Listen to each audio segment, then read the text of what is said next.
Second Thief Chapter 1. The echo of Rust the Rain. In Glass-Aegis wasn't rain at all. It was a persistent, shimmering drizzle of chronal particulate, the residue of the Shogun's relentless harvesting. It clung to the crystalline streets, coating the floating islands in a perpetual, unsettling sheen, and tasted of regret. Kaden, they called me the Second Thief, tasted it most acutely on my tongue. It was the taste of stolen time. My movements were a ghost in the city, a distortion in the frozen flow. The world was perpetually caught in a series of overlapping, grayscale moments, a tableau of half-completed actions. A merchant haggling, his hand outstretched, forever poised to offer a trinket. A child chasing a stray clockwork beetle, his laughter suspended mid-sound. The Shogun's guards, the Minutemen, a blur of crimson and steel, eternally locked in a lethal ballet. I didn't move through the present, not exactly. I existed between it, tethered to a fractured reality by the Chronos-Anchor within my chest. It pulsed with a dull, rhythmic throb, a counterpoint to the incessant ticking of Glass-Aegis. The botched execution, the Shogun's attempt to steal my entire existence, had fused my heart to this device. Now, I was a living anachronism, a ripple in a river of stolen moments. My kimono, once a deep indigo, was now stained with the chronal drizzle and the dust of forgotten ages. The fabric was worn thin, a testament to the countless moments I'd spent navigating the static world. I leaned against the rusted iron of a defunct water fountain, its spray frozen mid-arc, a miniature silver ghost against the gray sky. The air smelled of ozone and something older, something akin to pulverized bone. Then I felt it, the subtle vibration of Momo's awareness. The hourglass spider, my unlikely companion, was alerting me to a disturbance. Momo wasn't built for conversation. Her communication was a complex series of clicks, whirs, and the rhythmic shifting of her internal sand. But the urgency in her vibrations was unmistakable. Potential nexus, ronin, she communicated. The sensation of her words, cold and precise, registering in my mind. 5 seconds. Target sniper, caliber Chronos, bolt-out. Probability of impact, 97%. I straightened, the familiar ache in my limbs, a dull counterpoint to the vibrant energy emanating from Momo. She was a marvel of engineering, a testament to a desperate ingenuity.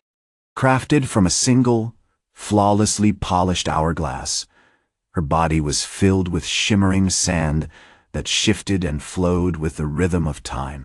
Her 8 legs, articulated with impossible grace, ended in delicate, metallic claws.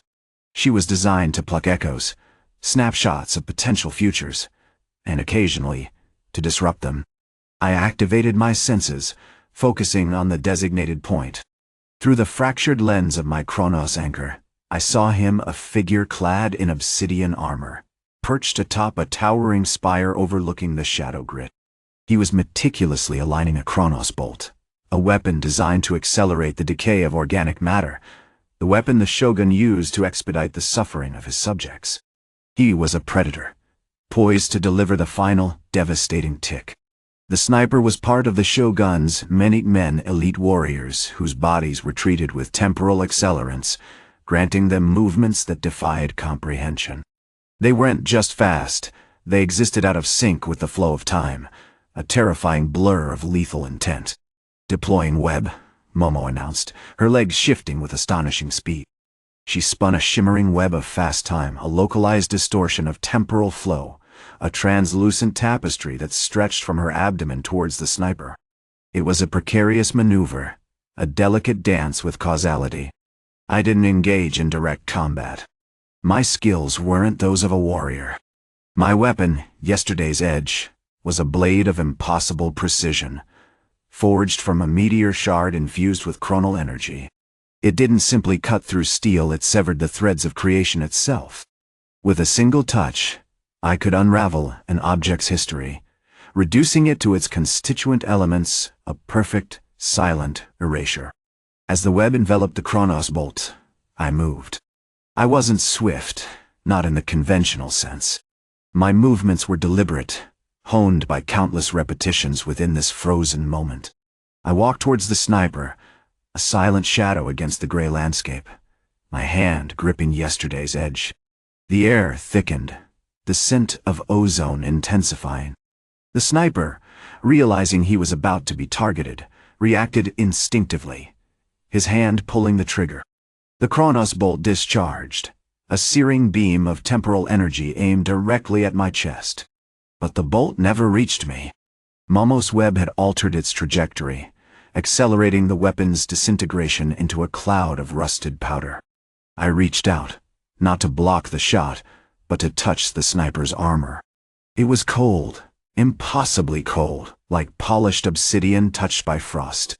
I pressed the blade against the plate, and the world around us shimmered. The blur of the Minutemen stuttered, their movements collapsing into still-frame images. The air crackled with displaced chronal energy. The armor began to crumble, falling away from the soldier in a shower of useless, fragmented ore. He stared in disbelief, his face a mask of horrified confusion. Another Minuteman, witnessing the disintegration of his comrade, hesitated, his own movements momentarily disrupted.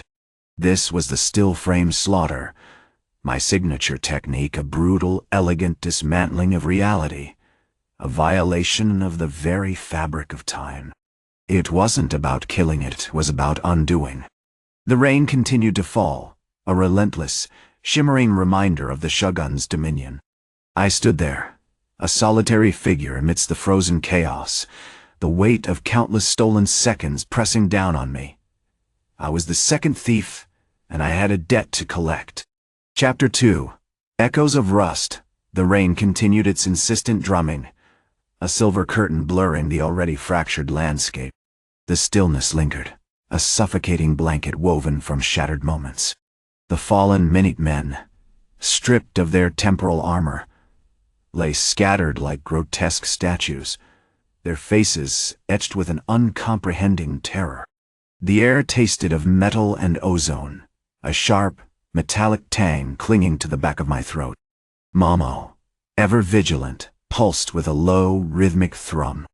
Her hourglass body shifted subtly, the glow of her internal sands intensifying. "Probability spike? Kaden," she chirped, her synthesized voice a delicate counterpoint to the relentless rain. 3 seconds ahead. A retrieval attempt. Designation, Curator, Ito, Bortaiti. I scanned the crumbling plaza, a space dominated by the skeletal remains of a merchant's stall, a pile of salvaged clockwork gears, a shattered display case, a single, perfectly preserved plum, suspended in time as if waiting for a customer. Curator Ito was a specialist in temporal artifacts, a collector of fragments of lost moments. The Shogun valued him for his ability to identify and suppress anomalies, and it was increasingly clear that his skills were being used to track my movements. As anticipating our actions, I murmured, drawing yesterday's edge. The katana felt strangely light, almost buoyant, a consequence of my existing outside of the normal flow of time. His setting a trap. I moved with a deliberate slowness, a ghost in the frozen tableau. My Chronos-Anchor pulsed with a dull internal light, grounding me in this fractured present. Momo, sensing the shift, spun a delicate web of fast time, a shimmering distortion that rippled across the immediate area, allowing me to glimpse fleeting images of potential outcomes. I saw Ito, clad in a deep indigo robe, embroidered with intricate clockwork patterns, attempting to activate a network of miniature temporal relays devices designed to amplify and redirect stolen time. He was focused on a small obsidian box resting on a ruined workbench. It was a chronal resonance device, capable of locking onto a temporal signature and creating a localized distortion, effectively trapping a person in a repeating loop of their final moments. A cruel, efficient method of delaying death, and one the Shogun would undoubtedly employ against anyone who posed a threat. I took a measured step forward, the rain soaking through my tattered kimono. "Is going to flood this area with resonance," Momo warned, her voice tightening with urgency. A localized temporal echo. If he succeeds, we'll be caught in a perpetual loop, reliving this moment for eternity. The problem wasn't just the physical entrapment. The constant repetition would slowly erode my temporal stability, further destabilizing my already precarious existence. Ito, alerted by Momo's warning, turned, his face a mask of cold calculation. He was older than ID, initially anticipated a man nearing his twilight years, his movements stiff but precise. He drew his own weapon, a modified arquebus designed to fire temporal shards, fragments of frozen time, that would instantly age anything they struck. "Ronin," he said, his voice dry and brittle. "You've interfered with the Shogun's designs. This ends now." He raised the arquebus, aiming for my chest. I didn't react with fury or aggression. Instead, I waited. I let the rain wash over me, let the suspended plum bob gently in the air, letting the moment solidify. The world froze again. Ito, mid-aim, his hand poised over the trigger, became a statue of grim determination. The arquebus hung suspended in mid-air, a miniature weapon of destruction frozen in the eternal present. This was the key. The still-frame slaughter wasn't about brute force, it was about manipulating the foundational elements of reality, exposing the underlying fragility of temporal constructs. I approached, yesterday's edge moving with a speed that defied the frozen moment. The blade danced through the air, a silver arc of focused energy. I didn't strike Ito directly. Instead, I targeted the trigger mechanism of the arquebus. A delicate touch, a precise slice that severed the metal's existence, returning it to the raw ore from which it had been forged. The world shuddered back into motion. The arquebus clattered to the ground, a useless heap of twisted metal. Ito stared at the wreckage, his face a mixture of disbelief and fury. "You defy the natural order!" he shouted, his voice strained. "You are an anomaly, a disruption." He lunged, a desperate, futile attack. But I was already moving, leveraging the residual distortion created by my Chronos-Anchor. Momo deployed a second web of fast time, this one a focused blast that slowed Ito's movements to a crawl, effectively turning him into a frozen, lumbering figure. As I stood over him, the rain continuing to fall, I felt a familiar ache in my chest, the constant, grinding weight of borrowed time. "Your efforts are meaningless, Curator," I said, my voice echoing slightly in the unnatural stillness. "Time, like a river, always finds its course." The obsidian box, still emitting a faint hum, pulsed with a sickly green light. I knew that if Ito hadn't been incapacitated, he would have used it to trap me. I reached out, not to harm him, but to gently push it into the rain-slicked cobblestones.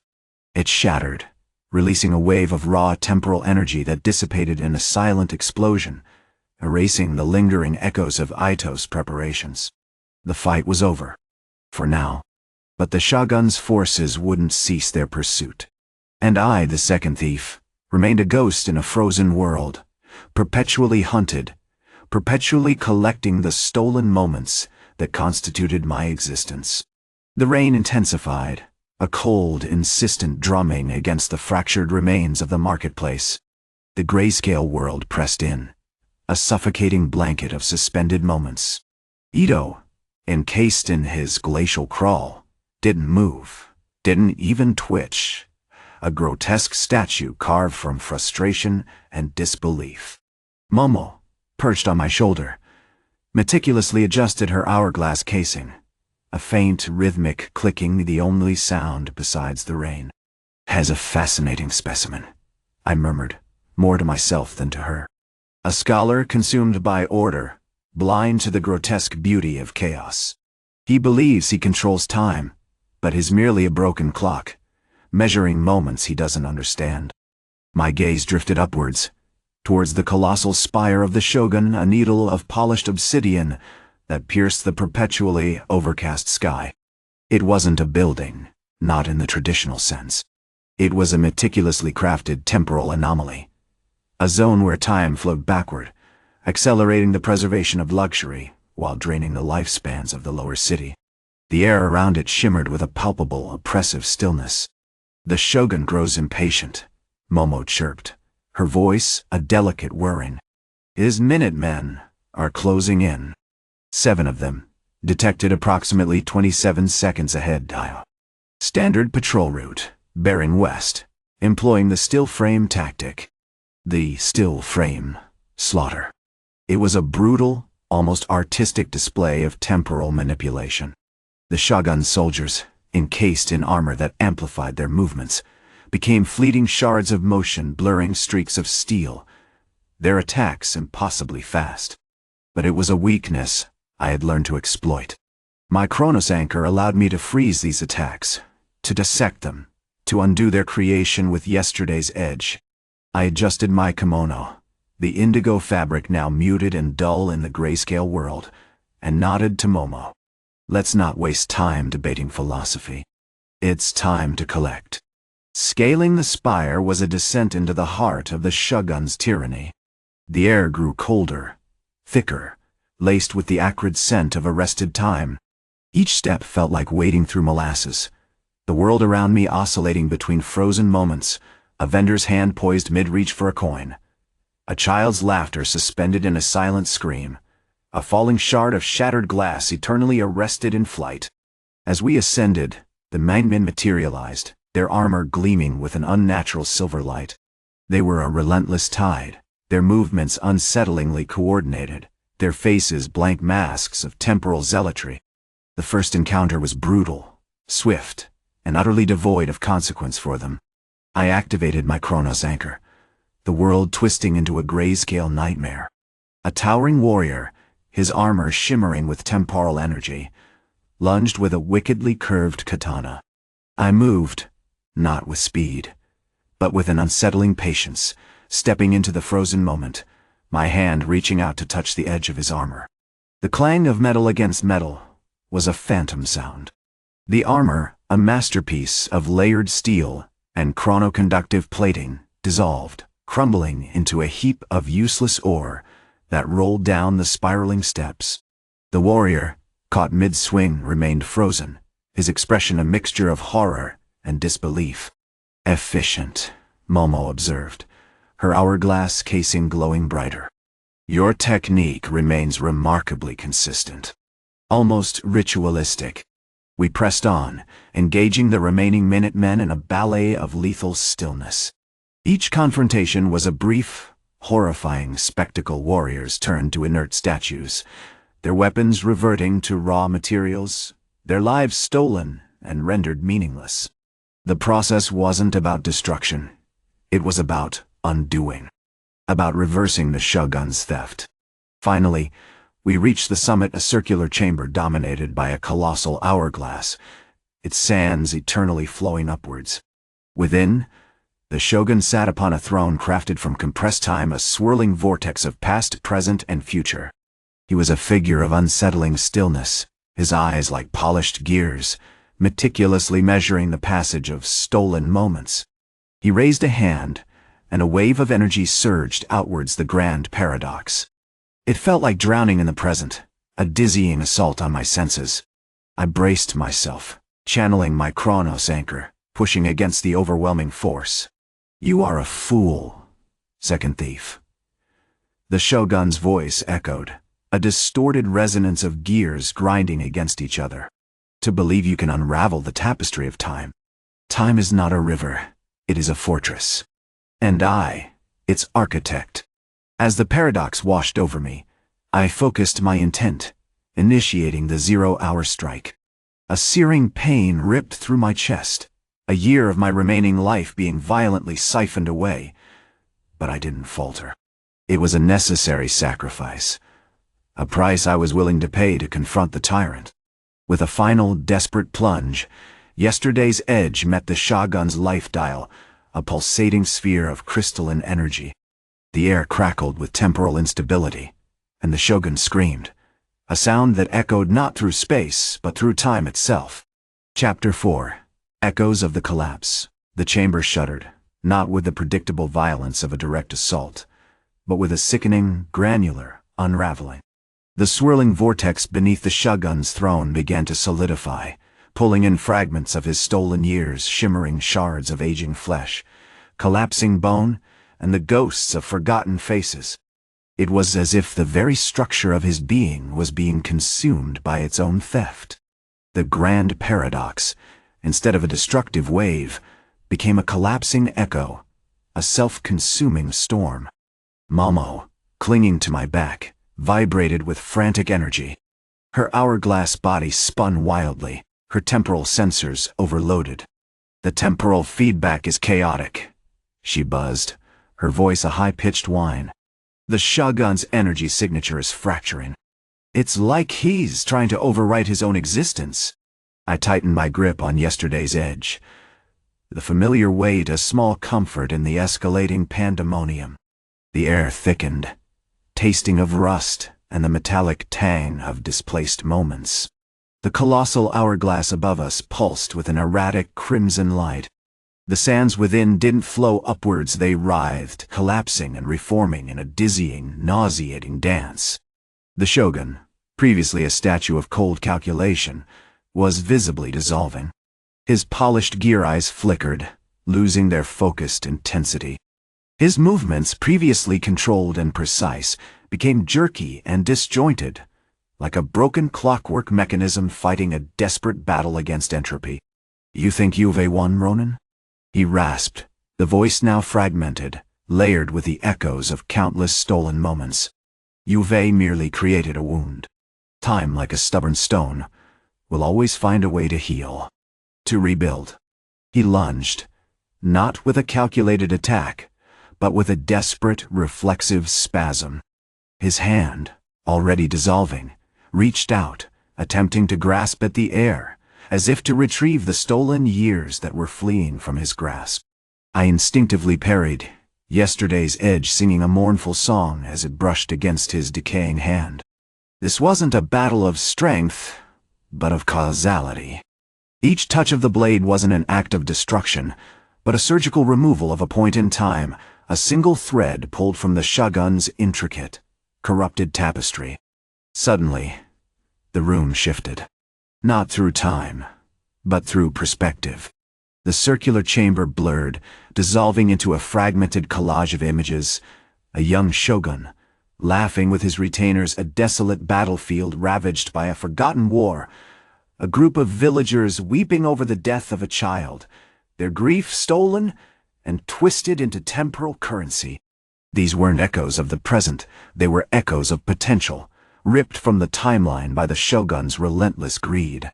It was as if he hadn't just stolen seconds, but entire possibilities, entire futures that never came to be. "You're disrupting the flow," the Shogun shrieked, his voice now a chorus of tormented souls. "You're unraveling my legacy. My right." He summoned his Minutemen spectral warriors, still encased in their accelerated time armor, now flickering erratically. They moved with a horrifying disjointedness, a blur of motion that seemed to defy the very laws of physics. They weren't aiming to kill, they were aiming to exist in the moment, a chaotic intrusion into the fabric of my frozen reality. Momo reacted instinctively. She launched a volley of fast-time webs, not to damage, but to pause, freezing the Minutemen in grotesque mid-stride poses. They were trapped in temporal stasis, their movements forever locked in a perpetual, agonizing half-step. "The architecture of disruption," I muttered, my breath coming in ragged gasps.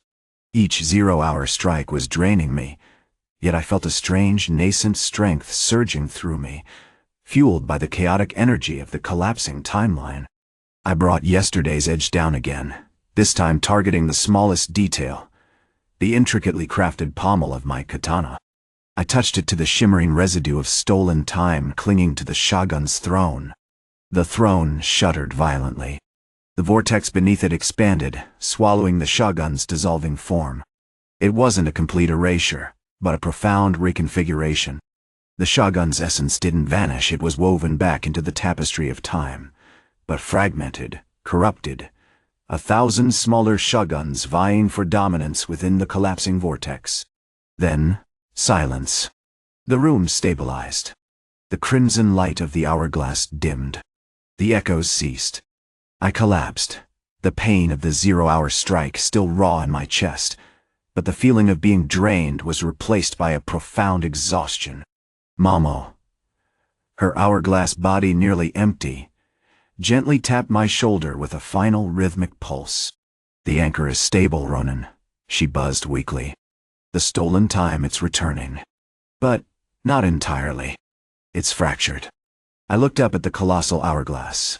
The sands within were still flowing upwards, but now they were streaked with fragments of the Shogun's wasted years, tiny, swirling eddies of lost potential, a constant reminder of the price of temporal tyranny.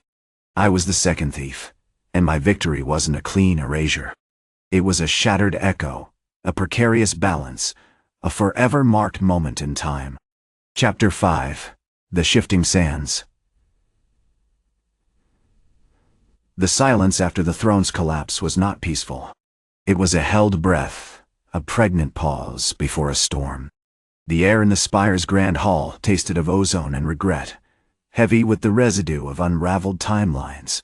I rose slowly, my limbs protesting with the dull ache of the 0-hour strike, the sensation like 1,000 needles pricking at the marrow of my bones. Momo, her hourglass shell dull and emitting a faint, desperate hum, clung to my back, her movements jerky and uncoordinated. "The readings are erratic, Ronin," she buzzed, her voice a strained whisper. "The fractures are growing. They're not just residual echoes, they're actively destabilizing the temporal field." I examined the hall. The crimson light that had pulsed from the central hourglass now flickered intermittently, like a dying ember struggling to maintain its heat. The crystal pillars supporting the spire, once perfectly aligned, were subtly shifted, their reflections fractured, creating distorted images of the room. The air itself seemed to shimmer, as if the very fabric of time was fraying at the edges. "The Shogun didn't simply cease to be," I said, my voice roughened by disuse and the lingering effects of the 0-hour strike. "He shattered. And those shards, they're feeding on the existing temporal currents." Suddenly, a low, grating sound filled the hall. It wasn't the whirring of Momo's mechanisms, but something deeper, older, the sound of a clock mechanism grinding against itself, amplified 1,000-fold. A swirling vortex of crimson light coalesced in the far corner of the hall, slowly taking shape, not as a single entity, but as a chaotic collage of miniature shoguns. They were each only a few inches tall, clad in tattered remnants of the shogun's armor, their faces frozen in expressions of eternal rage and futile command. Some wielded miniature katanas, others carried miniature hourglasses, all emitting a low, insistent whine, the echoes of stolen time, now twisted and amplified. They moved with jerky, disjointed motions, snapping at each other, attempting to exert dominance within the fractured temporal field. "The paradox," Momo buzzed, her voice laced with fear. "The Shogun's essence, it's replicated, but not fully. It's a contagion." I drew yesterday's edge. The familiar weight of the katana was a comfort, a grounding presence in this utterly destabilized reality. The blade seemed to hum with suppressed energy, reacting to the chaotic flow of time around us. "We need to contain this," I said, my voice firm, "before these echoes consume everything." I advanced, the katana a silver blur. Each movement was deliberate, honed by years of brutal experience. I focused on the smallest of the miniature shoguns, one wielding a tiny, rusted katana. I touched the blade with yesterday's edge, intending to unravel its creation, to strip it back to its constituent materials. But this time, it didn't simply vanish. Instead, the miniature shogun shifted. It elongated, its features hardening, its movements growing smoother, more purposeful. It raised its tiny katana, mirroring my own stance, and launched a miniature attack. I parried, the impact jarring through my arm, a minuscule wound blooming on my forearm. "They're adapting," Momo buzzed, frantically analyzing the situation. "They're learning to resist the undoing. They're feeding on your temporal expenditure." I realized with sickening clarity that the 0-hour strike hadn't just drained me. It had created a feedback loop, amplifying the Shogun's corrupted essence, giving these fractured echoes a rudimentary form of awareness, a desperate instinct for survival. I moved with renewed urgency, channeling the remaining energy from my Chronos-Anchor.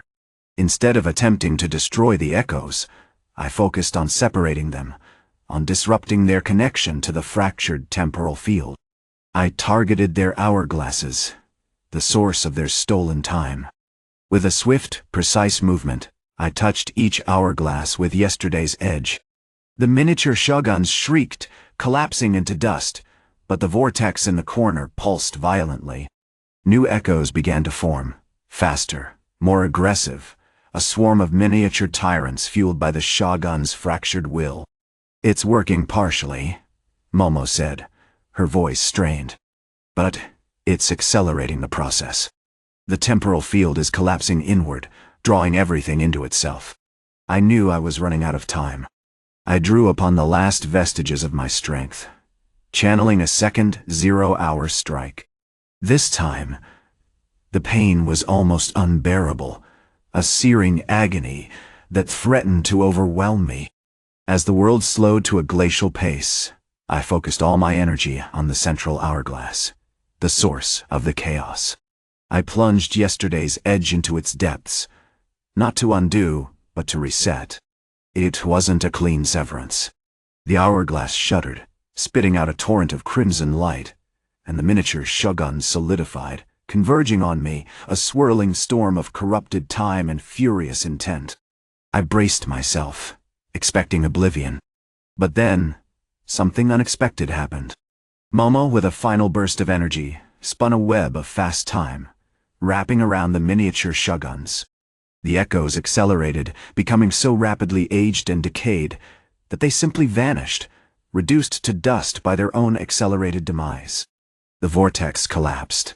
The crimson light dimmed. The hall fell silent once more. I collapsed to my knees, utterly spent, my body aching, my soul drained.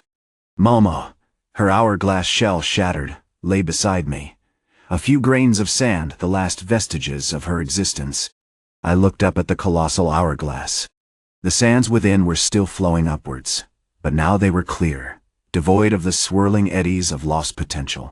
I was the second thief, and my victory was a temporary reprieve, a fragile holding pattern. I had extinguished one shogun, only to birth 1,000 more. And I knew with a chilling certainty that the fight for time had only just begun. Chapter 6. The Echo of the Weaver. The rain in Glass-Aegis hadn't been rain in centuries. It was a viscous gray mist, the condensation of time itself, clinging to the crystalline structures and slicking the shadowed streets. The air tasted of dust and regret, a tangible residue of stolen moments.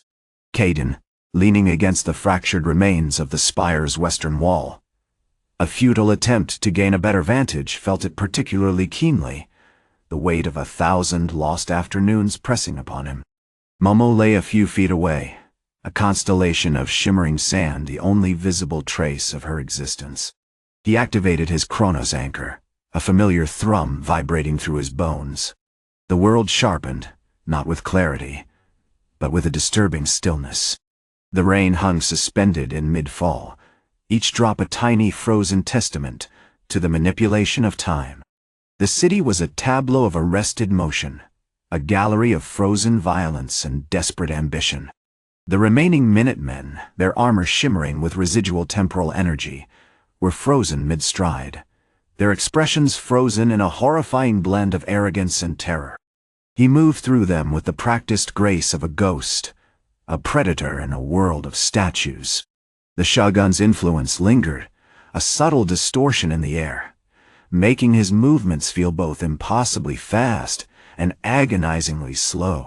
It was a feeling Head learned to exploit, the key to the 0-hour strike.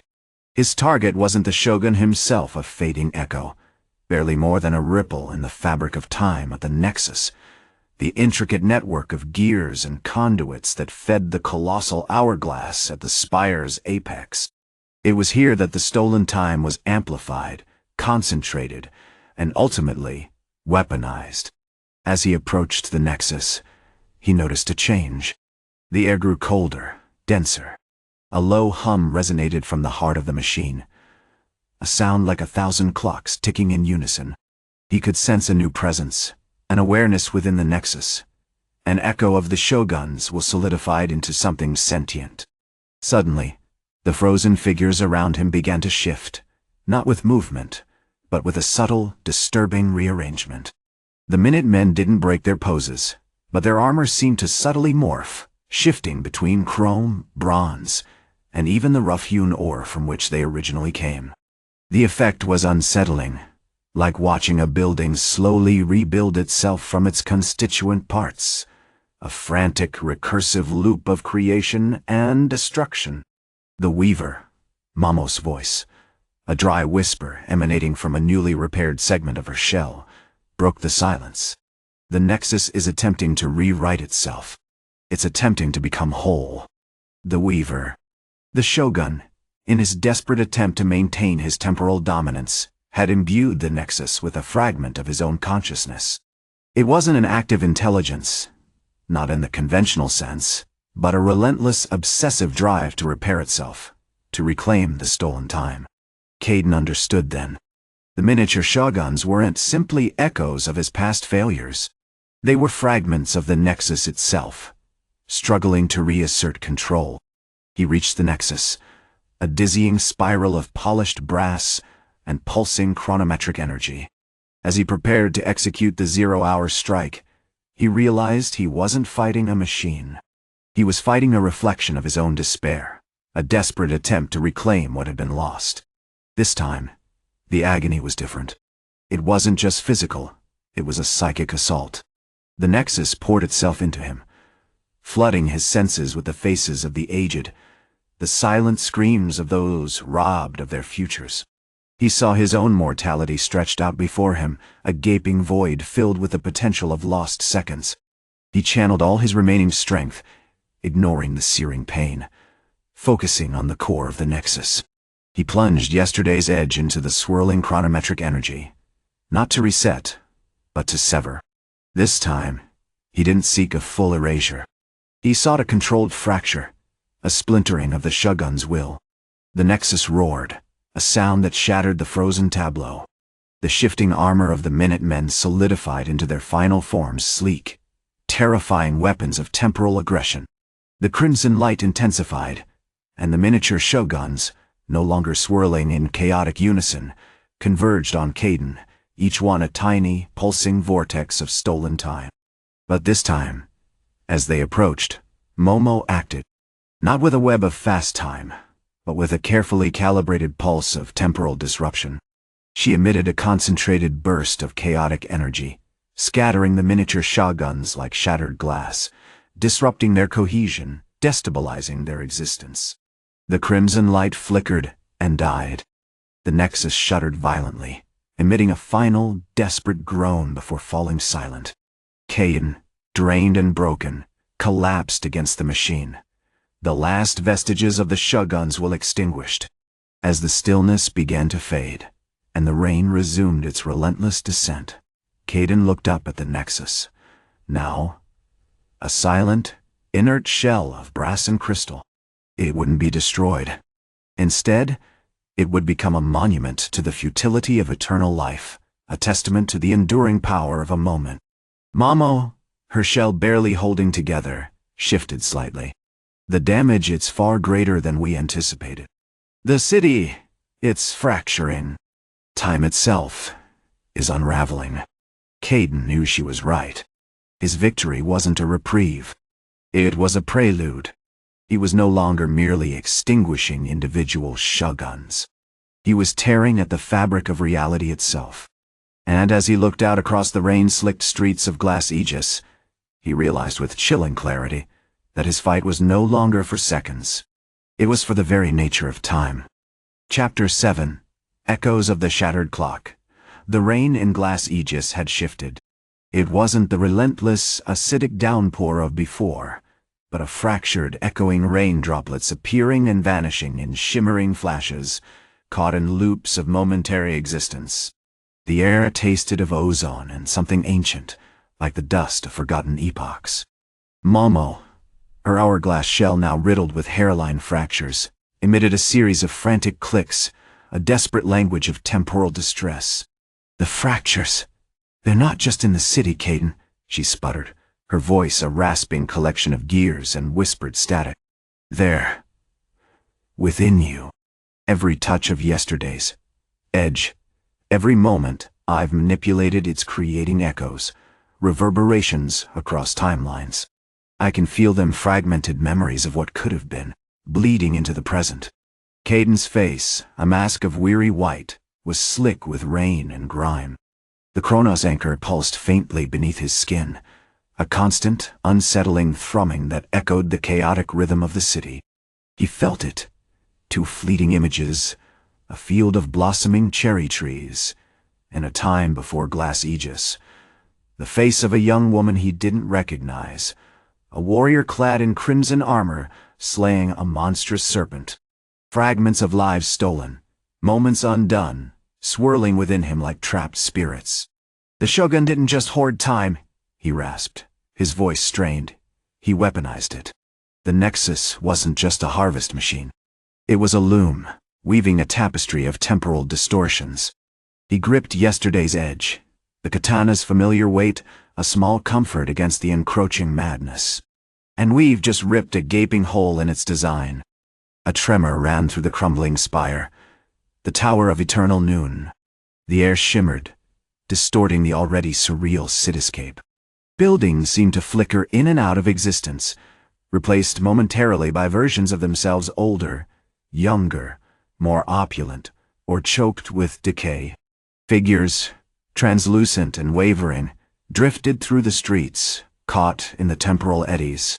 The shadow grit below was dissolving, melting into a swirling vortex of debris and forgotten hopes.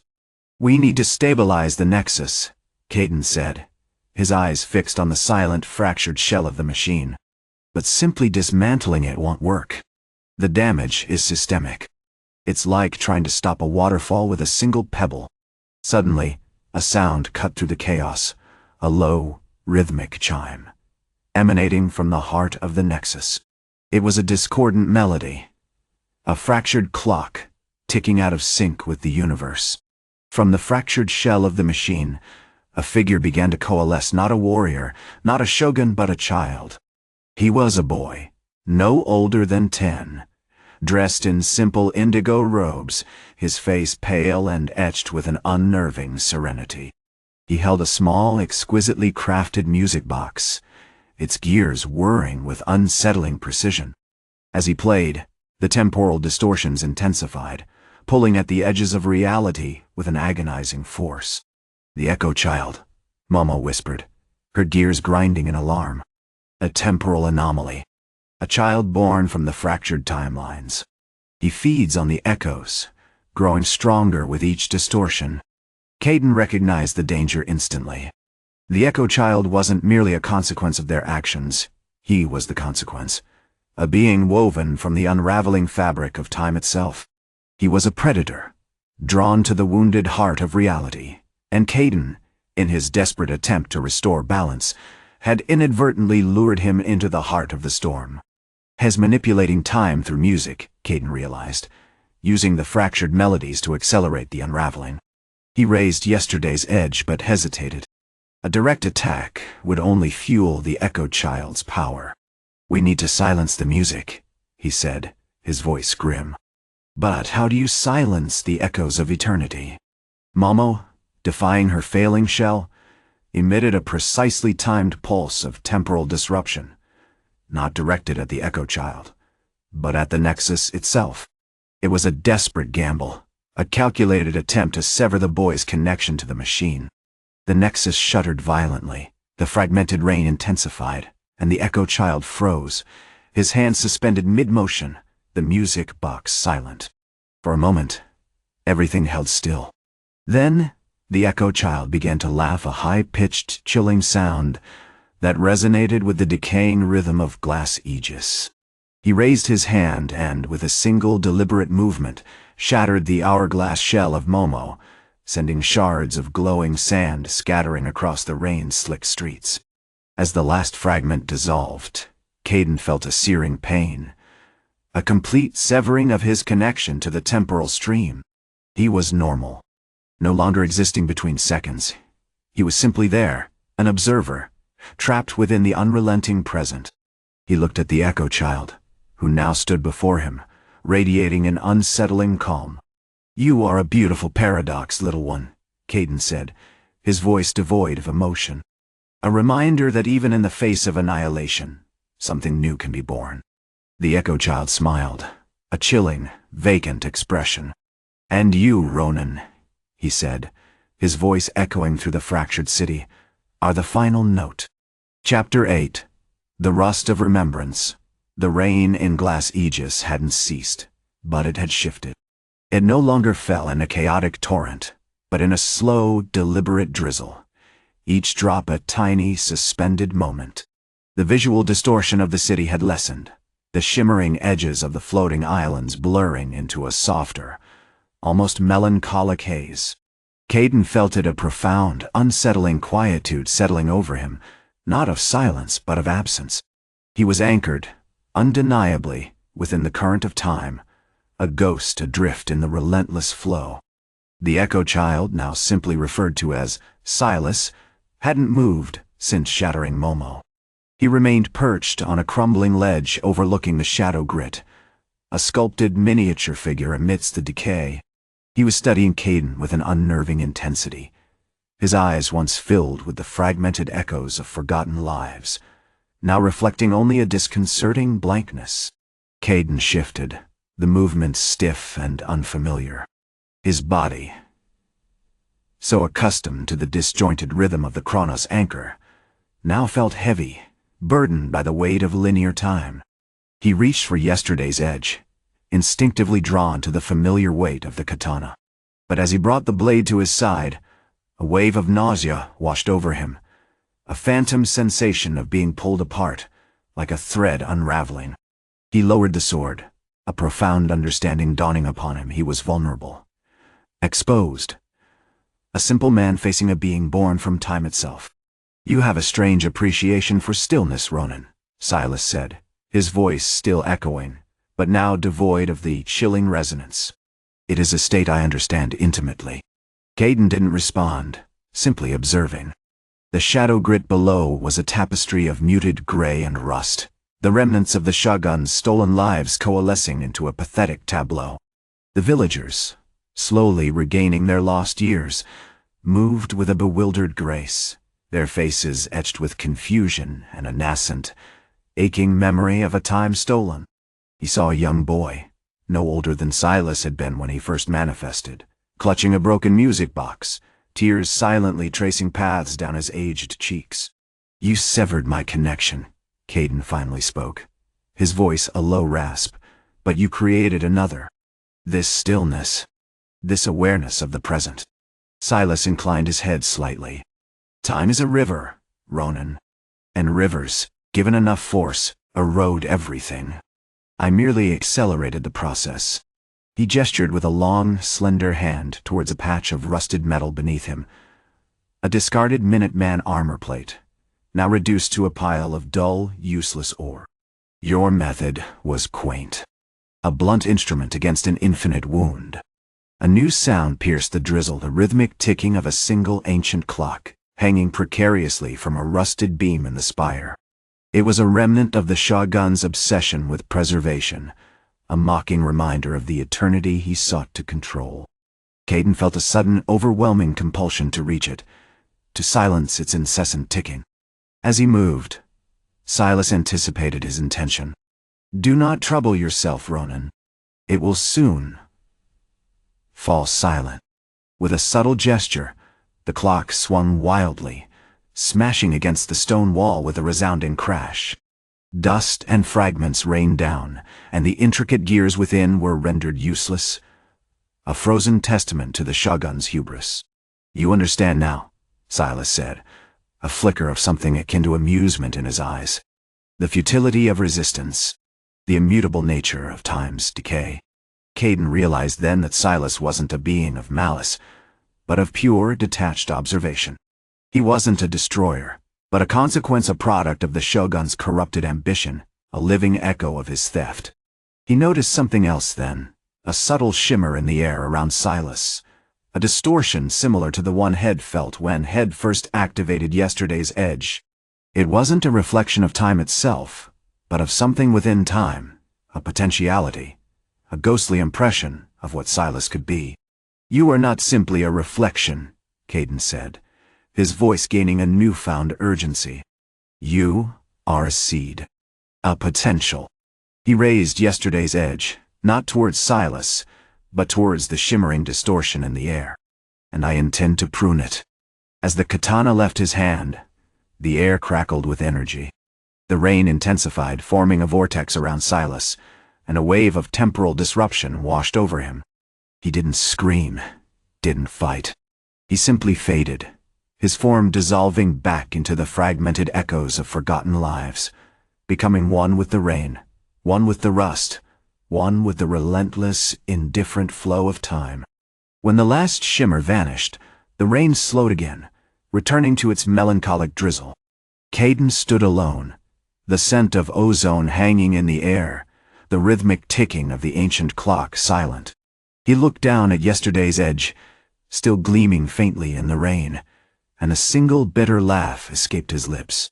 "The final note," he whispered, "has indeed been silenced." Chapter 9. The Cartographer of Dust. The rain continued its mournful rhythm, washing over Glass-Aegis with a cold, deliberate indifference. Kaden, his body a landscape of aches and borrowed moments, leaned against the crumbling remains of a sundial, its gnomon frozen in a perpetual shadow. The air tasted of ozone, and something else, the sharp, metallic tang of erased existence. Momo, her hourglass body now almost entirely depleted, clung to his back, her movements sluggish, her light flickering with a desperate, fading pulse. "Consumption rate is critical," she rasped, her voice a delicate chime of grinding gears. "The temporal strain, it's leaching your remaining anchor." Kaden didn't respond immediately. He was lost in the ghost of Silas, in the echo of that impossible moment, when the potential within the being had dissolved back into the currents of stolen time. Head wanted to prune a seed, but had discovered something far more unsettling. The universe wasn't a garden, but a chaotic, uncaring sculptor, endlessly reshaping itself with the debris of forgotten lives. He rose, his movements slow, deliberate, each step a small, defiant act against the relentless erosion of his own existence. The indigo of his kimono was stained with a strange, shimmering residue, a spectral echo of the temporal storm. He needed to move, to find a place to repair yesterday's edge, a place where the flow of time wasn't so aggressively controlled. The spire, the Shogun's stronghold, was a fortress of temporal distortion. It would be a slow, agonizing death to try and restore the blade there. They began to walk, not toward the lower districts, but towards the furthest reaches of Glass-Aegis, a place known only as the Cartographer's Quarter. Legend claimed that a recluse named Master Ito had dedicated his life to mapping the shifting geometries of time, charting the ripples and eddies created by the Shogun's temporal taxation. Ito was said to be a collector of lost moments, hoarding them in intricate clockwork devices, attempting to understand the fundamental nature of this twisted reality. The quarter was a labyrinth of narrow, cobbled streets, choked with dust and the ghosts of discarded futures. Buildings leaned precariously, their facades ravaged by temporal instability, some appearing centuries old, others vanishing entirely, replaced by empty spaces that shimmered with an unnerving potential. The air here felt thick, saturated with the weight of unrealized possibilities. Finally, they found Ito's workshop, a small, unassuming building constructed from a mismatched assortment of salvaged timepieces. Gears, springs, and clock faces littered the floor, intertwined with intricate diagrams etched onto faded parchments. Ito himself was a wizened figure, draped in a stained velvet robe, his face a roadmap of wrinkles etched by the relentless march of time. He regarded Kaden and Momo with eyes that were unnervingly still, like polished gemstones. "The second thief," Ito said, his voice a dry rustle of parchment. "I've been expecting you." The Shogun's touch is leaving deep fissures in the fabric of existence. "Your arrival, it's a symptom, not a cure." He gestured towards a complex contraption in the center of the workshop. A massive, intricately carved astrolabe housed within a cage of gears. "I've been attempting to map the Shogun's temporal signatures, to understand how he wields this power. But time, you see, is not a simple equation. It's a chaotic ocean, filled with currents and undertows. The Shogun hasn't just stolen seconds, has deliberately distorted them." Momo, sensing a significant temporal disturbance, began to vibrate with heightened activity.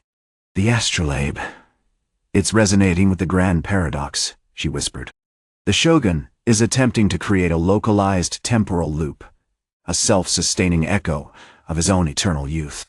Ito nodded grimly. "Precisely. And it is proving remarkably resilient. I believe I can disrupt it, but it will require a sacrifice. A controlled release of temporal energy." He turned to Kaden, his gaze unnervingly intense. "Your anchor. You have given your life to break his hold. Now, you must give it again to unravel the very fabric of his creation." Kaden looked at Momo, at the fading light in her hourglass eyes. He knew what Ito was asking. It was a simple, brutal equation, his remaining moments for the potential to disrupt the Shogun's temporal loop. Tao.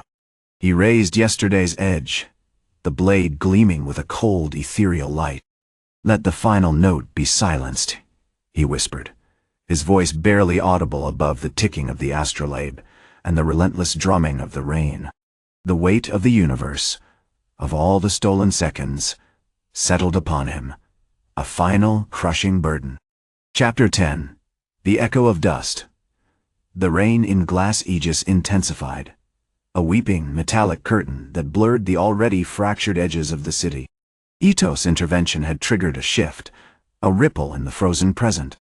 The Shogun's spire, a monument to stolen time, pulsed with an unnatural, sickly luminescence. The air thickened, tasting of ozone and regret. Kaden stood before the spire's apex, a precipice overlooking the shadow grit, the wind clawing at his tattered kimono, but he didn't flinch. The weight of the universe hadn't lessened, but it had become a strange, contained pressure, like holding a perfectly balanced stone. Momo, clinging to his back, was a frantic, shimmering kaleidoscope. Her hourglass body was almost completely empty, the golden sand a fine, bitter dust that clung to her chitinous legs. "The distortion is escalating," she buzzed, a series of rapid clicks and whirs. "The loop is stabilizing. It is attempting to trap us within it." Ito, his face etched with a profound weariness, moved with a controlled urgency. He was a study in focused decay, his hands trembling slightly as he manipulated the astrolabe, a complex device of polished brass and intricate clockwork gears. He wasn't a warrior, not in the traditional sense. He was a cartographer of time, a scholar who had become a reluctant architect of destruction. "The key," he rasped, his voice strained, "is a disruption of the causal chain. We need to introduce an anomaly, a moment of absolute chaos, to shatter the loop before it solidifies." Kaden understood. The Shogun wasn't simply manipulating time, he was weaving a tapestry of cause and effect, a single, repeating thread of eternal youth. To unravel it, they needed to inject a single, contradictory strand. "Ito, how much time do you estimate?" Kaden asked, his voice a low rumble, the grinding stone effect amplified by the building tension. Ito didn't answer immediately. He continued to adjust the astrolabe, the rhythmic ticking of its gears, the only sound besides the relentless rain. Precisely as in seconds. 7 seconds before the grand paradox truly takes hold. "It's a fleeting window, but it's all we have." He turned to Kaden, His eyes, normally a dull gray, now glowed with an unsettling sapphire light. The 0-hour strike. It's a desperate gamble, but it's the only instrument capable of delivering the necessary shock. The 0-hour strike. The forbidden art. Kaden knew the cost. Had witnessed men consumed by it, their bodies unraveling into nothingness, their existence erased from the timeline. He hadn't used it since the execution, but the memory of his own near annihilation, the moment of suspended animation, was etched into his very being. 7 seconds, he repeated, the words tasting like ash.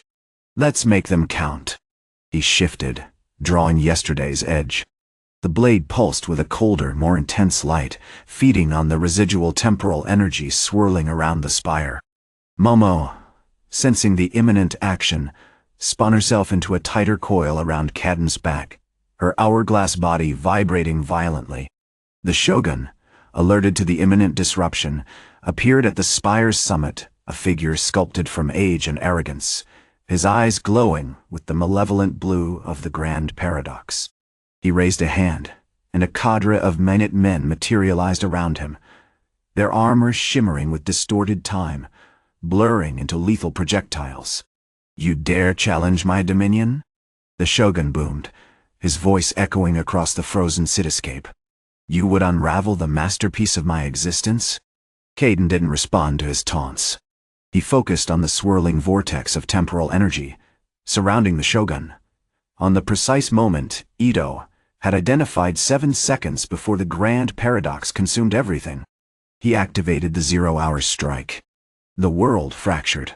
The rain ceased. The Shogun's armor shimmered, and Kaden felt the familiar, agonizing tug of his life force being ripped away. 7 seconds. 7 seconds of pure, unadulterated agony as he sacrificed a year of his remaining existence, collapsing himself into the fractured moment. He moved, impossibly fast, a ghost slipping through time itself. He targeted the Shogun's chest, not with a strike but with a touch that wasn't a cut, but an erasure. When the fracturing subsided, the Shogun was gone. Not destroyed, not defeated, but simply absent. The grand paradox flickered, sputtered, and then collapsed into a silent, iridescent ripple. Silence descended upon the spire. The rain resumed, a mournful cascade. Momo's hourglass body was empty, her movements sluggish. It's done, she whispered, her voice barely audible. Kaden stood motionless, his body drained, his movements heavy with the weight of his sacrifice. He could feel the decades bleeding away, not with a dramatic explosion, but with a slow, insidious erosion. He felt the edges of his own existence softening, fraying. As he looked out at the city below, he saw a subtle shift. The grayness began to recede from the faces of the villagers, their movements regaining a flicker of vitality. Glass-Aegis, for the first time in centuries, felt like a place where time flowed in a natural, unbroken stream. But Kaden, the second thief, didn't see it. He was fading, becoming less. A forgotten footnote in the restored timeline. He was the echo of a sacrifice, a silent testament to the price of freedom. His final thought, a whisper lost in the rain and the ticking of 1,000 clocks, was a simple, resigned acknowledgement. Let the moment begin. Chapter 11. The Cartographer of Ruin. The rain continued its relentless assault on Glass-Aegis, a melancholic soundtrack to Kaden's fading. Momo lay still, a beautiful, empty shell of shimmering glass and polished steel, a monument to a desperate gamble. The air around her tasted of ozone and regret. He couldn't move her. Not now. Not when the last vestiges of his being were unraveling. He wasn't entirely alone. A single figure, a young woman named Hana, the daughter of a baker who'd once been stripped of a decade for a misplaced loaf, approached him. Her eyes, once dull with the gray of stolen time, now held a nascent brilliance, reflecting the returning light of Glass-Aegis. She knelt, offering him a small, intricately carved wooden box. "My father made this," she said, her voice thick with a raw emotion he hadn't encountered in his fractured existence. He said you were a whisper of a god, a shadow that could unravel the impossible." Inside the box lay a collection of meticulously drawn maps. Not of Glass-Aegis, but of the Shogun's spire, rendered with a terrifying accuracy. Every archway, every crumbling tile, every shift in the spiraling staircase, each was depicted with painstaking detail, shaded in the stark black and white of the frozen moment. Hana explained, her voice trembling slightly, that she had spent the last few weeks, after the Shogun's demise, documenting the spire's internal structure, guided by the echoes Momo had occasionally detected. "We realized," she continued, gesturing to the maps, "that the Shogun wasn't just hoarding time. He was actively mapping it. The grand paradox wasn't a weapon. It was a complex algorithm, designed to predict and control the flow of time within the spire. He wasn't stealing years, he was charting their expiry dates, feeding them into the mechanism." Kaden didn't respond, his awareness shrinking, the edges of his consciousness blurring. Yet, he felt a strange resonance with her words. The meticulous detail of the maps, the obsessive precision with which Shed documented the Shogun's twisted architecture. It mirrored the very process of yesterday's edge, not just destroying objects, but reversing their creation, revealing the underlying blueprint of their destruction. "The Shogun's Chronos-Anchor," Hana said, her voice hushed, "wasn't a physical thing. It was the spire itself. The backward flow of time, the constant maintenance of the Shogun's youth. It was all a feedback loop, a self-perpetuating cycle of stolen moments. He was the cartographer of ruin, mapping out the lives of others to fuel his own immortality."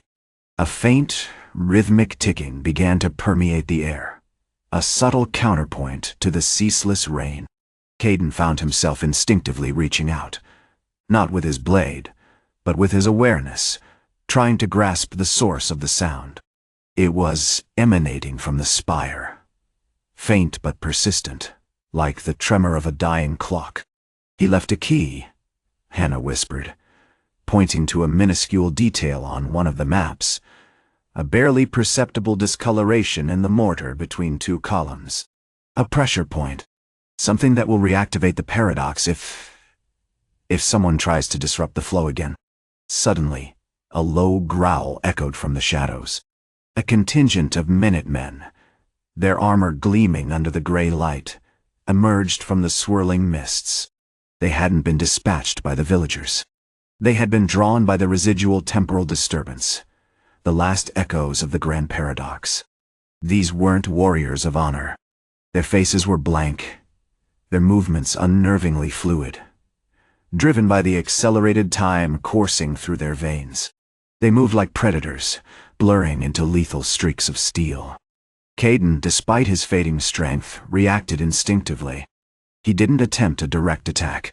Instead, he extended a hand towards the nearest warrior, a man frozen mid-swing, his blade poised for a killing strike. He activated yesterday's edge, not with a conscious effort, but with a primal need. The world around the warrior fractured, freezing once more. But this time, instead of simply reverting the armor, yesterday's edge targeted the warrior himself. The process wasn't destructive, but reductive. The man's movements became jerky, his skin pale and translucent. He wasn't destroyed, but undone. Reduced to a fractured echo of his former self, a ghost trapped in a moment of temporal distortion. He collapsed, a silent gray figure, indistinguishable from the countless others who had fallen victim to the Shogun's temporal tyranny. As the remaining Minutemen hesitated, sensing the unnaturalness of the situation, Momo stirred. Her hourglass body pulsed with a faint, internal light. "Hez trying to recalibrate," she whispered, her voice strained. "Hez initiating the final phase of the paradox." Kaden looked out at the city, at the returning light, at Hana's hopeful face. He felt the last of his essence receding, flowing away like the sand in Momo's dwindling hourglass. "Let the moment begin," he murmured, his voice a barely audible sigh. And then, he was gone. Not in a blaze of glory, but as the final tick of a clock, swallowed by the rain and the relentless, restorative flow of time. Chapter 12. The cartographer of dust, the rain in Glass-Aegis, hadn't stopped.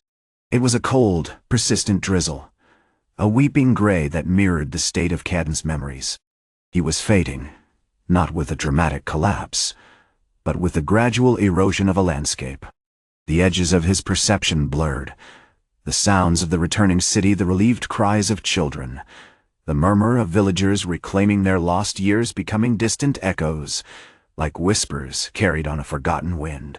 Momo, clinging tighter to his back, was a frantic pulse of light against the gray. Her internal gears whirred with an increasing urgency.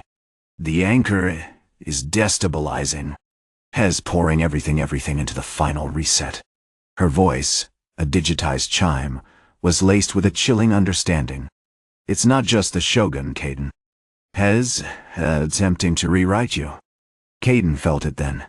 A tightening in his chest. A sensation of being pulled apart, not by destruction, but by a desperate, obsessive attempt at reconstruction. The Shogun's last act hadn't simply erased his stolen youth, it had tried to erase him. The anomaly. The threat to his perfect, timeless dominion. He stumbled, his vision sharpening momentarily as he reached for Momo, his fingers brushing against the cool, smooth glass of her hourglass form. "Thank you," he rasped, the words tasting like ash, "for reminding me what it means to be present." He was acutely aware of the last vestiges of his life, not as a flowing stream, but as a carefully drawn map, the contours of his battles, the faces of those head protected, the fleeting moments of quiet contemplation. He focused on the patterns, etching them into the fading canvas of his consciousness. The rain intensified, driven by a sudden violent gust that swept through the shattered remains of the Shogun's spire. The wind carried with it not just water, but swirling motes of gray sand, the remnants of the Shogun's final form. A chilling reminder of his desperate, futile ambition. His overloading the paradox field. Momo shrieked, her light flaring. "It's trying to fold back on itself. We need to disrupt the temporal flow." Kaden didn't move, but his mind began to operate with a horrifying clarity. He understood now. The Shogun hadn't just sought to steal time, had sought to correct it, to impose a single static reality onto the chaos of existence. And the key to disrupting that correction was not violence, not a direct assault, but a paradox of his own, a second theft, a moment of absolute uncontrolled existence. He reached into the deepest recesses of his being, summoning the last of his energy, the final, agonizing pull of the Chronos-Anchor. Yesterday's edge wasn't merely a weapon, it was a lens, capable of refracting and distorting time itself. This time, he didn't target a single object. He targeted the moment of his own dissolution, the very instant he was ceasing to exist.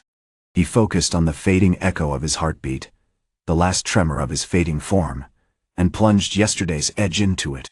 The effect was immediate and catastrophic. The world fractured not around the Shogun, but around Kaden. Not into a grayscale stillness, but into 1,000 cascading, overlapping timelines. He existed simultaneously as a ghost, a memory, a potential, a ripple in the fabric of time. The Shogun's spire, already ravaged by the paradox, began to unravel, its backwards flowing architecture collapsing in on itself, becoming a chaotic jumble of stone and shattered crystal. The Minutemen, frozen mid-attack, dissolved into shimmering fragments of future possibilities, their movements lost in the swirling vortex. Momo, struggling to maintain control, emitted a high-pitched whine. "It's creating a temporal singularity. We have to anchor ourselves." But Kaden was already lost in the chaos, moving through the timelines, touching, adjusting, subtly altering the flow of events. He didn't fight, he redirected. He nudged a falling beam back into place, prevented a shard of glass from striking an innocent bystander, even briefly altered the trajectory of a bullet, sending it harmlessly spiraling into the rain. The shogun, caught in the heart of the chaos, was screaming a silent, agonizing scream of temporal displacement, his body aging and de-aging in a dizzying, uncontrollable sequence. His eyes, those ticking gears, finally shattered, exploding in a shower of iridescent sparks. As the last vestige of the shogun's power dissipated, the overwhelming temporal pressure lessened. The fractured timelines began to coalesce, resolving into a single clear moment, a moment of profound, unsettling stillness. Kaden, utterly drained, collapsed onto the muddy ground, his body a fragile silhouette against the retreating rain. Momo, her hourglass body flickering with exhausted light, gently tapped a code against his cheek. "Final data gathered," she whispered, her voice barely audible. "The time taxes have been eradicated." The system dismantled. He opened his eyes, and for the first time in a very long time, he saw them not the shattered city, not the returning villagers, but a single, perfectly rendered map, a cartographer's dream of Glass-Aegis, meticulously detailed, every building, every street, every ripple of time accurately recorded. "And I?" he murmured. A faint smile gracing his lips became the map itself. Then, as the last of his light faded, he was gone, not in a rush of blood and steel, but in the silent, inevitable flow of time, leaving behind only the rain, the dust, and the enduring legacy of a second thief. Chapter 13. Echoes in the Stone. The rain continued its mournful descent, washing over the skeletal remains of Glass-Aegis. It was a gray benediction, a slow, deliberate erasure of a nightmare. Kaden lay slumped against the crumbling base of the sundial of Chronos, a monument ironically depicting a man frozen in an eternal smiling moment. The map, a breathtakingly accurate recreation of the city, pulsed faintly with residual temporal energy, projecting a holographic overlay onto the already damp stones. It wasn't simply a record, it felt like a memory, a whisper of what had been. Momo, her hourglass body now a dull obsidian sheen, remained perched on his back, meticulously cataloging the final traces of the shogun's influence. The rhythmic tapping of her temporal navigation code was a lonely counterpoint to the rain. "Signal degradation," she reported, her voice a digitized hum. "The temporal anchors are decaying. The echoes are thinning."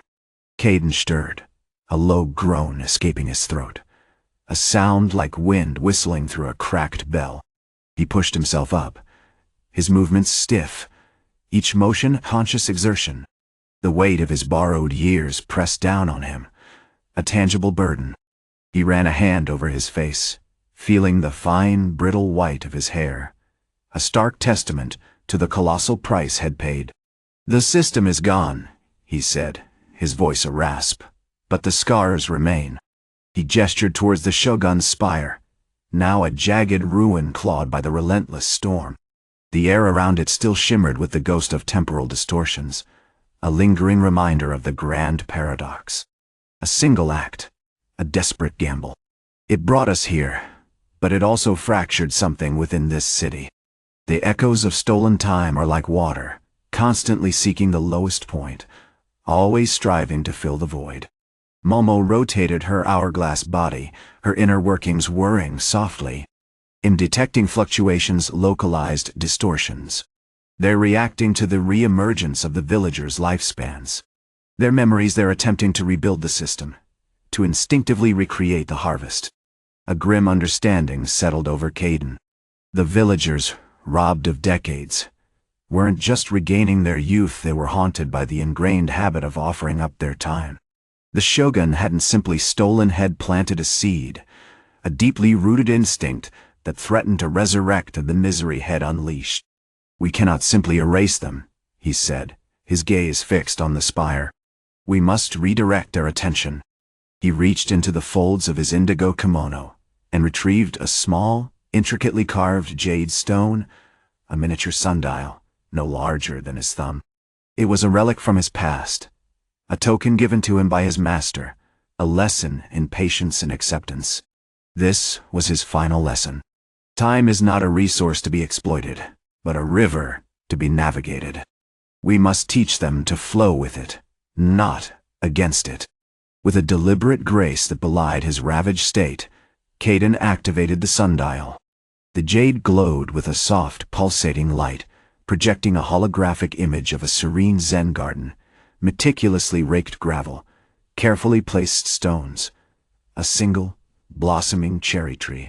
It was a sensory illusion, meticulously crafted with Momo's temporal navigation technology, designed to induce a state of calm and contemplation. As the illusion unfolded, the villagers, drawn by the serene beauty, began to gather around the spire. Their faces, etched with years of hardship and desperation, slowly softened as they stared at the miniature paradise. The instinctive urge to offer their time, to fulfill the Shogun's twisted command, began to recede. "It's working," Momo reported, her voice laced with cautious optimism. "The temporal signatures are diminishing. The villagers are finding a different rhythm." But Kaden wasn't satisfied. He knew this was merely a temporary reprieve. "It's a distraction," he said, his voice heavy with conviction. "But a distraction bought with a significant investment. We need to solidify this shift, to imprint a new narrative upon their minds." He looked at Momo, a silent communication passing between them. She responded instantly, initiating a series of carefully calibrated temporal pulses. The rain intensified, transforming into a torrential downpour, washing over the city with a cleansing fury. As the water cascaded down the spire, it didn't erode the stone instead. It carried with it microscopic particles of solidified time, remnants of the Shogun's stolen moments. The particles, guided by Momo's control, settled upon the villagers, imprinting within their minds a single, powerful image, not of a shogun demanding their time, but of a future where they controlled their own destiny, where their lives were not dictated by the relentless march of a temporal tyrant. The effect was subtle, almost imperceptible, but profound. As the rain began to subside, a quiet dignity settled over the villagers. They looked at the spire, not with fear and desperation, but with a newfound sense of purpose. Kaden watched, his face unreadable, as they began to rebuild, not with the frantic energy of survivors, but with the measured pace of those who understood the true value of a single moment. "The map remains," he said finally, gesturing to the holographic projection. "A reminder, a testament, and a warning. We may have stopped the Shogun's theft, but the temptation to control time, that, I suspect, will always find a way." Chapter 14. Echoes of Dust. The rain had ceased, leaving behind a slick, iridescent sheen on Glass-Aegis. The air tasted of ozone, and something older, the ghost of stolen moments. Kaden, his back aching, leaned against the crumbling base of the spire, observing the villagers. They moved with a quiet efficiency, their faces etched with a serenity he hadn't seen in centuries, perhaps ever. The frantic scramble for survival had receded, replaced by a hesitant, purposeful rebuilding. It was a disturbing beauty, born from the ashes of a temporal tyranny.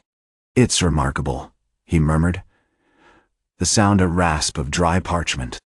Momo, nestled against his back, emitted a series of faint clicks, a complex assessment relayed through her hourglass form. Neural restructuring, 78, complete. Residual temporal dissonance, minimal. Potential for manipulation remains. He didn't respond to her analysis. He was already turning his gaze towards the holographic projection, a shimmering blue map of Glass-Aegis layered with temporal signatures. The Shogun's influence hadn't vanished entirely. Faint, flickering distortions still pulsed across certain districts' pockets where the echoes of stolen time clung stubbornly to the fabric of reality. "The map remains," he said finally, gesturing to the projection. A reminder, a testament, and a warning. We may have stopped a shogun's theft, but the temptation to control time that, I suspect, will always find a way. His words were met with a murmur of acknowledgement, a collective understanding settling over the villagers. They didn't comprehend the full scale of his actions, the impossible calculus of his existence as a second thief, but they grasped the core truth: they were no longer victims. Suddenly, a sharp, insistent buzzing emanated from Momo. Her hourglass body began to vibrate, the glow intensifying, and a spectral image flickered across her surface. A young girl, no older than 8, frozen in a moment of terror, clutching a broken toy clock. Soft time detected, Momo clicked, her voice a digitized chime. Temporal node identified Sector Delta 9. Probability of imminent disruption, 87. Sector Delta 9 was the poorest district of Glass-Aegis, a labyrinth of corroded metal and shattered crystal, where the relentless rain perpetually fueled the shadows. It was also, Kaden realized with a chilling familiarity, the heart of the Shogun's most insidious operation, a clandestine facility where the stolen time was refined and redistributed to the elite. "Let's not waste our time here," he said, rising to his feet with a groan. The weight of his existence, the burden of a stolen lifetime, pressed heavily upon him. He adjusted yesterday's edge, the katana humming faintly against his side. The blade, a repository of undone creation, was his only solace, his only defense against a world obsessed with manipulating time. As they moved through the narrow, slick streets of Delta 9, the air grew thicker, charged with residual temporal energy. The villagers, alerted by Momo's warning, cautiously followed, a silent, watchful contingent. The facility, a squat obsidian tower incongruous against the pastel hues of the district, was guarded by Minutemen, their armor shimmering with accelerated time, their movements blurring into streaks of lethal grace. Kaden approached them with a measured calm. He didn't engage in a direct confrontation. Instead, he activated his Chronos-Anchor, plunging the immediate area into a grayscale stillness. The Minutemen, caught mid-stride, became frozen statues of steel and fury. He moved with the practiced efficiency of a predator, yesterday's edge a silver extension of his will.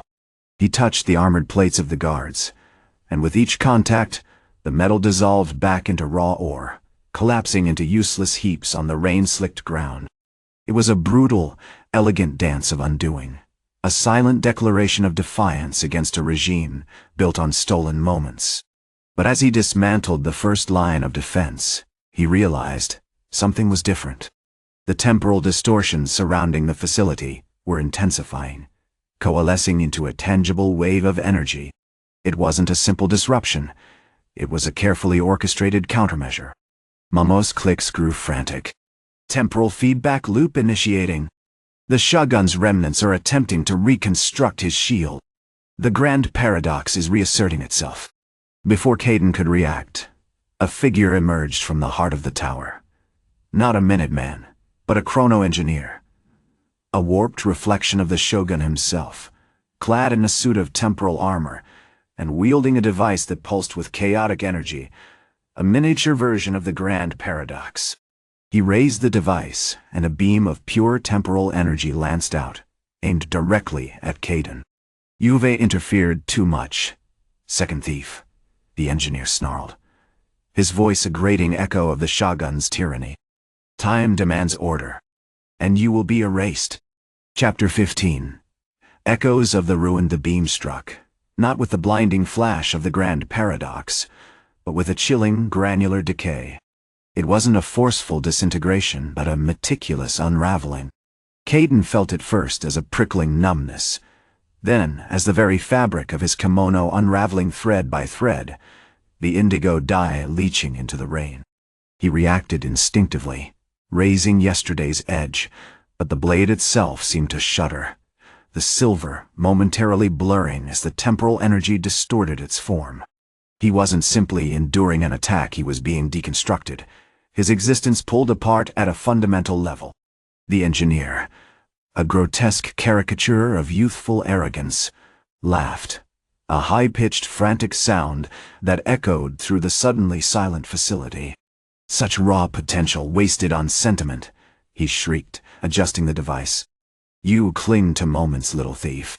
We shape them." Kaden, weakened but defiant, channeled his Chronos-Anchor. The world fractured again, not into a static grayscale, but a fractured mosaic of possible pasts. Echoes of the moment, just before the beam hit. He existed as a sliver of awareness, simultaneously dodging the attack and analyzing the energy signature of the device. The chrono-engineer wasn't relying solely on brute force, he was manipulating the very structure of time, layering temporal disruptions upon themselves like a chaotic web. Mamo, her hourglass body spinning wildly, emitted a series of increasingly distressed clicks. The feedback loop is accelerating. Hes layering paradox fragments. The temporal viscosity is becoming gunstable. Kaden understood. The engineer wasn't merely protecting himself, he was attempting to create a self-sustaining temporal storm, a localized singularity that would consume Kaden and erase him from existence. It was a desperate, almost suicidal, tactic. But born of a chilling certainty, the Shogun's ambition wasn't merely about controlling time. It was about destroying the possibility of resistance. He needed a different approach. He couldn't simply dismantle the device. The engineer was anticipating such an action. Instead, Kaden focused, pushing the limits of his Chronos-Anchor, not to freeze time entirely, but to selectively attenuate it.